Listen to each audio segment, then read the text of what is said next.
Bonjour, My Polyglot Life, c'est un podcast pour les personnes qui veulent écouter un contenu en français avancé et progresser dans la compréhension orale et le vocabulaire, mais aussi réfléchir en français à des sujets de société et des aspects culturels, souvent avec une vision féministe, décoloniale et soucieuse de l'environnement et de justice sociale. Je suis Cathy Introligator, mais je me présente comme Cathy Intro pour faire plus simple. En tant que coach NeuroLanguage, je partage des conseils sur l'apprentissage efficace et personnalisé des langues. J'offre aussi des séances particulières de coaching, des groupes de conversation et de la formation pour les éducatrices qui voudraient se former à la méthode NeuroLanguage Coaching et obtenir la certification. Tu peux trouver des informations et me contacter sur mon site internet mypolyglotlife.com. Si tu veux soutenir le podcast et accéder aux bonus, tu peux t'abonner à l'espace Patreon sur patreon.com/cathy.intro. Ce podcast est principalement enregistré à Montréal. Donc, en introduction, je tiens à souligner que les terres sur lesquelles je vis et travaille, appelées Tiohtià:ke ou Montréal, font partie du territoire traditionnel non cédé des Kanien'kehá:ka, ou Mohawks, qui a longtemps servi de lieu de rassemblement et d'échange entre les nations de la région. Je rends hommage aux savoirs ancestraux qui sont pour moi une source d'inspiration constante. Si tu veux améliorer ton français dans un esprit respectueux des cultures, de chaque individu et de la nature, tu es au bon endroit. Bonne écoute! Bonjour, voici la suite de l'épisode sur la compréhension orale. La semaine dernière, j'ai fait une liste des points qui sont difficiles, qui présentent beaucoup de challenges dans la compréhension orale du français. Aujourd'hui, je vais parler de quelques pistes pour travailler ta compréhension orale. Bien sûr, ce n'est pas une baguette magique. Ça va pas se passer du jour au lendemain, ça va demander du travail et ça va être long. Mais c'est aussi un exercice assez satisfaisant parce que tu peux vraiment constater tes progrès au fur et à mesure que tu accèdes à des ressources, à des audios de plus en plus variés et de plus en plus complexes. Donc, c'est un travail difficile, mais qui est aussi gratifiant parce que tu peux très vite constater des progrès. Toutes les techniques ne vont pas fonctionner pour tout le monde, certaines seront plus efficaces que d'autres pour toi et je t'invite à tester. D'abord, la première étape, qui est ce que je t'ai demandé à la fin de l'épisode précédent, c'est d'identifier tes principaux points de blocage personnel. Ensuite, ça va être de voir, en fonction de ton profil, les techniques qui vont te correspondre le mieux.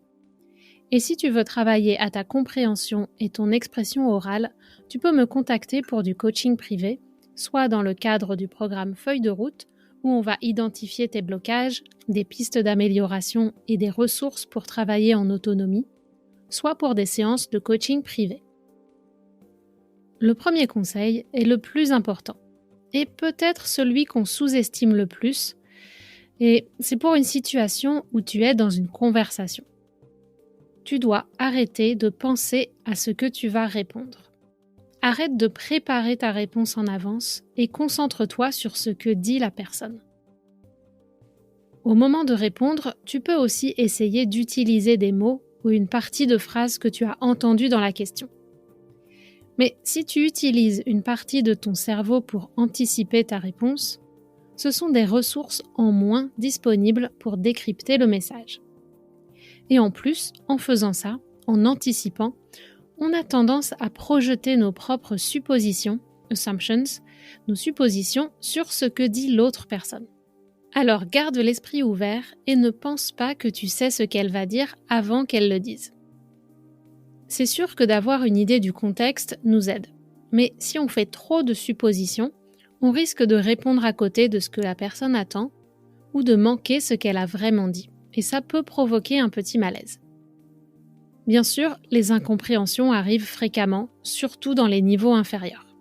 Donc, une grande partie du travail consiste à travailler sur ton mindset et sur les stratégies pour gérer ces moments en attendant que tu sois assez avancé pour mieux comprendre.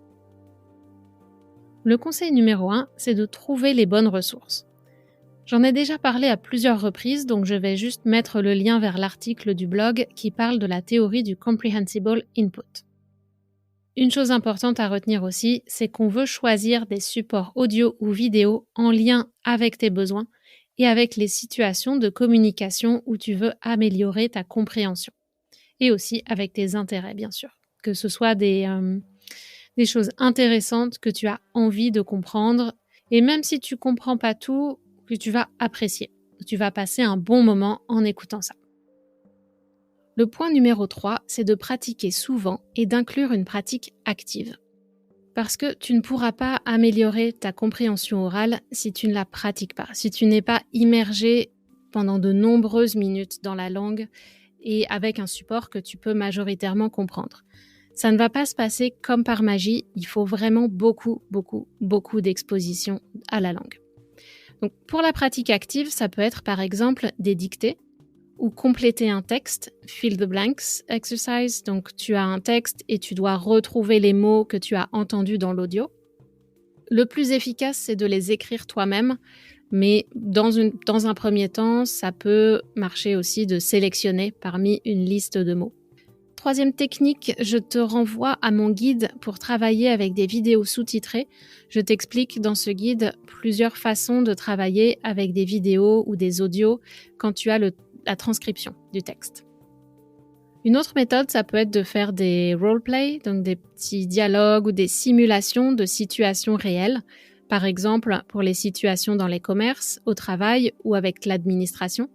Donc ça peut être fait avec d'autres personnes qui parlent très bien la langue, avec un tuteur, une tutrice ou un prof ou un coach. Et il faut de la pratique pour se familiariser avec le jargon et les habitudes de chaque domaine. Donc une conversation dans un supermarché va être très différente d'une conversation avec la sécurité sociale pour obtenir un papier ou remplir un formulaire. Donc il faut pratiquer les deux si ton objectif est de vivre dans une région francophone. Quatrième technique, si possible, on veut lire la transcription en même temps qu'on écoute, pendant qu'on est dans cette période d'écoute active, de pratique active, pour voir la correspondance entre les sons que tu entends et les mots que tu connais probablement si tu as choisi des ressources à ton niveau. C'est pour ça qu'il ne faut pas des choses trop avancées, parce qu'on veut des supports où tu connais les mots, mais tu as parfois du mal à les distinguer quand tu les entends. Donc si tu peux écouter et voir en même temps, ça va entraîner ton cerveau à apprendre toutes les combinaisons possibles et à devenir plus flexible sur la prononciation des choses qui sont écrites. Et si tu connais les mots, c'est intéressant de chercher à comprendre pourquoi tu ne les as pas reconnus dans le discours. Est-ce que c'est que la personne a mal prononcé ou prononcé d'une façon inattendue pour toi? Ou c'est la liaison avec ce qui vient avant, ce qui vient après? C'est la distinction entre les voyelles, par exemple, un « en » et un « un » que tu n'as pas saisi. C'est intéressant de chercher pourquoi et ensuite de travailler cette faiblesse. Je te conseille un outil très utile qui s'appelle forvo.com, Forvo.com, où tu peux écouter les mots dans une phrase prononcée par différentes personnes. Donc, à la différence de Google Translate où tu peux écouter le mot seul, ici, tu peux écouter le mot dans une phrase, donc avec l'enchaînement ou la liaison avec les mots qui viennent avant et après. Donc c'est intéressant pour développer ton écoute. La 5e compétence à développer, c'est d'apprendre à utiliser le contexte pour deviner le sens d'une phrase, d'un discours, de quelque chose que tu entends. C'est une compétence essentielle en français. En effet, même quand tu fais une dictée, tu es obligé de prendre en compte le contexte pour choisir le mot adéquat parmi les homophones. Le contexte, c'est souvent le seul critère pour décider. Un exercice utile pour ça, c'est de s'entraîner à comprendre l'histoire d'un livre ou d'une scène d'un film grâce aux mots qu'on saisit et au contexte, aux images, même si on ne comprend pas les détails.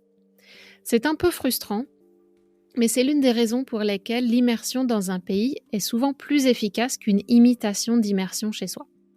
Dans le pays, on n'a pas l'option de mettre les sous-titres, de répéter ou de chercher dans un dictionnaire.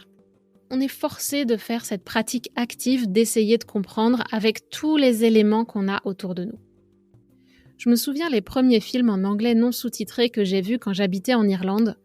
C'était difficile et parfois décourageant. Mais au bout d'un moment, je m'y suis habituée et j'ai réussi à profiter des films et à développer cette compétence de regarder des vidéos sans les sous-titres. Alors, avoir les sous-titres, c'est confortable, bien sûr. Et quand je regarde un film chez moi, pour me détendre, je les utilise la plupart du temps. Mais c'est aussi de la paresse, et ça peut ralentir l'amélioration de la compréhension orale. Mais c'est comme pour tout, il faut un juste milieu. C'est mieux de regarder avec les sous-titres, surtout si tu apprends à ne pas les lire constamment, et je t'explique comment faire ça dans mon guide, que de ne rien regarder parce que tu trouves trop difficile de ne pas comprendre. Mais même avec des sous-titres, je t'invite à faire cet effort de te concentrer principalement sur la compréhension orale et ensuite de vérifier en jetant un coup d'œil rapide au texte. Garde en tête que tu veux comprendre et pas traduire. J'y reviendrai. Le 6e point, c'est de construire ton endurance progressivement. Tu as sans doute remarqué que ton cerveau fatigue plus ou moins rapidement. La compréhension demande un grand effort mental. Au début, tu peux maintenir ta concentration pendant quelques dizaines de secondes ou quelques minutes.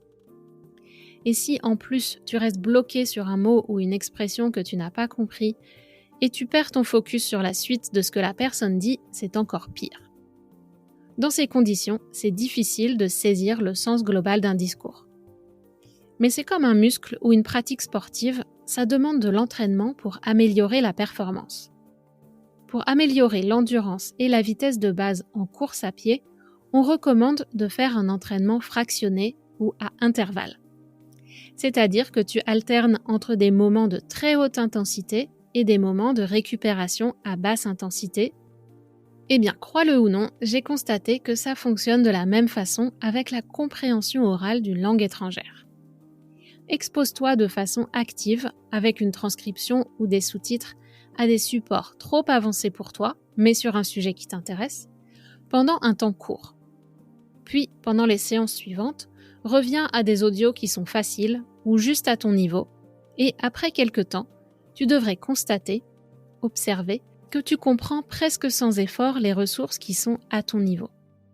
Progressivement, tu augmentes ton niveau de base, et ainsi, tu as accès à de plus en plus de ressources et tu peux multiplier ton exposition et ton immersion. Dans le cerveau, il y a aussi une sorte de lag, de délai au démarrage.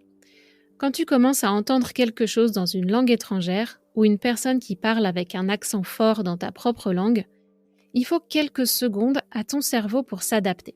Et ensuite, ça va mieux. Mais ça signifie souvent que tu n'as pas bien saisi le contenu du début de la conversation. Ça peut être problématique quand c'est une conversation courte ou qu'on te posait une question. Avec la pratique, tu vas t'améliorer et le délai deviendra de plus en plus court. Mais ça arrive souvent qu'on soit surpris. Même dans notre langue maternelle, on n'avait pas anticipé cette question inattendue. Alors, ne panique pas et tu peux juste demander de répéter. Si tu dois passer un examen et que tu stresses pour la compréhension orale, assure-toi de t'entraîner beaucoup pour cette épreuve où tu ne peux pas répéter l'audio autant que tu aurais besoin. Le 7e point, qui est utile pour progresser en compréhension orale, c'est de te familiariser avec certains points de grammaire et de syntaxe. Pour sortir du niveau intermédiaire, beaucoup d'apprenants trouvent utile de mieux maîtriser la grammaire pour améliorer la compréhension des détails et des nuances. Par exemple, les conjugaisons, la différence entre un conditionnel, un imparfait, certaines structures avec les pronoms ou les pronoms relatifs qui relient les phrases complexes, les connecteurs logiques. Toutes ces connaissances supplémentaires vont te permettre de mieux comprendre les détails et ça, on va le travailler un point après l'autre, petit bout par petit bout, étape par étape. La 8e technique ou la 8e compétence, c'est de perdre l'habitude de traduire. Donc de t'entraîner à perdre l'habitude de traduire. Si tu n'as pas compris avec les points précédents, voici une phrase qui résume l'obstacle principal à notre compréhension. C'est quand on essaye de traduire. Traduire demande trop de temps. Et dans la compréhension orale, justement, tu n'as pas le temps pour faire ça. C'est pas facile, mais une des premières choses que tu peux faire, c'est de te faire plus confiance et d'accepter que tu peux comprendre le sens des mots même si tu es incapable de traduire. La traduction est un métier basé sur les mots. La compréhension du sens par notre cerveau est un phénomène extrêmement complexe et abstrait. On n'est pas obligé de tout verbaliser. On peut comprendre un concept par une représentation mentale qui n'est pas encodée avec des mots. Ça veut dire qu'on peut comprendre même si on n'est pas capable de traduire. Et tu dois prendre conscience de ça et te faire confiance que tu peux le faire. La 9e compétence, qui est juste la suite logique de ce 8e point, c'est de te concentrer sur le sens, même si tu ne comprends pas tous les mots, et de te faire confiance. Pour renforcer ta confiance, n'hésite pas à demander confirmation que tu as compris, en reformulant ou avec un mot-clé si tu n'es pas capable de reformuler, ou en résumant en anglais avec ton prof avant de répondre en français. Tu peux aussi faire des exercices de compréhension orale pour renforcer ta confiance que oui, tu comprends ce qui se passe, tu es capable de répondre au quiz, même si tu ne comprends pas exactement tous les détails. Les exercices de compréhension orale, malheureusement, on en trouve assez peu qui traitent du niveau avancé. Il y a des livres qui existent pour ça ou quelques exercices en ligne sur RFI International, par exemple, mais c'est un petit peu plus rare. Donc, il y a des moyens de travailler par toi-même, de mettre au point tes propres exercices pour avancer encore plus dans la compréhension. Il faut garder à l'esprit aussi que, comme dans notre langue maternelle, s'il y a une incompréhension, et ça arrive tout le temps, ça peut s'arranger et ça va se régler. Ça peut arriver même entre deux francophones, donc on va juste clarifier, expliquer et tout va revenir dans l'ordre. Quand il y a une incompréhension, c'est pas la fin du monde. Et si tu es conscient qu'il y a un petit doute, n'hésite pas à confirmer, reformuler, à utiliser tous les moyens à ta disposition pour clarifier ce que tu as entendu ou ce qui est attendu de toi. En conclusion, je voudrais te rappeler certains faits qui expliquent pourquoi c'est si important de maîtriser la compréhension orale. Tout d'abord parce que si tu parles bien, les gens vont penser que tu comprends au même niveau. Et donc si tu parles bien, si tu parles à un niveau C1, les gens ne vont pas adapter la façon dont ils parlent. Ils vont moins faire l'effort de s'adapter et ce sera plus difficile de les comprendre. Donc tu as intérêt à amener ta compréhension orale au même niveau ou même au niveau supérieur de ton expression orale. Le deuxième point, c'est parce que plus tu comprends bien, plus tu écouteras le vocabulaire et la grammaire en contexte et ça accélérera ton apprentissage grâce à la répétition. Ça, c'est encore plus pertinent pour les niveaux débutants et intermédiaires. Plus tu comprends de choses dès les débuts de ton apprentissage et plus tu vas pouvoir apprendre rapidement. Le troisième point, c'est parce que tout simplement, les gens aiment qu'on s'intéresse à eux. Donc si tu sais poser des questions pertinentes et que tu montres que tu écoutes, la personne va se souvenir d'une conversation agréable avec toi, même si de ton côté, tu as peut-être la frustration de ne pas avoir exprimé complètement tes idées. Peut-être que si la personne a passé un bon moment avec toi, tu pourras la revoir et passer d'autres bons moments avec elle et progressivement développer ta capacité, toi, de t'exprimer. Le quatrième point est valable si tu vis dans une région francophone et que l'administration te parle en français. Alors, crois-moi, si tu fais l'effort parce que ta survie en dépend, tu développes assez rapidement des compétences en compréhension et pour exprimer simplement tes besoins. Pense aux réfugiés ou aux esclaves qui ont été emmenés dans des colonies, ils ont développé leur compréhension rapidement et sans même utiliser le support écrit, qui devient nécessaire quand tu veux dépasser le stade de la survie. Par exemple, tu peux prendre des cours et diriger ton énergie sur les situations avec l'administration, par exemple, ou sur les situations du quotidien, supermarché, médecin, toutes les choses dont tu as besoin pour vivre confortablement. Si c'est un point qui bloque dans ta vie, donne la priorité à ces aspects-là. Bien, on arrive à la fin de cet épisode. J'espère que ces explications vont te rassurer, que ce n'est pas de ta faute si tu as du mal à comprendre le français oral et que les conseils que je t'ai donnés aujourd'hui vont t'aider à orienter ton apprentissage. N'hésite pas à me contacter si tu as besoin d'aide personnalisée et tu peux encore participer au programme Feuille de route si tu souhaites structurer ton apprentissage en autonomie. Voilà, si vous aimez ce podcast, n'oubliez pas de vous abonner et d'en parler autour de vous et je vous dis à très bientôt sur My Polyglot Life en français.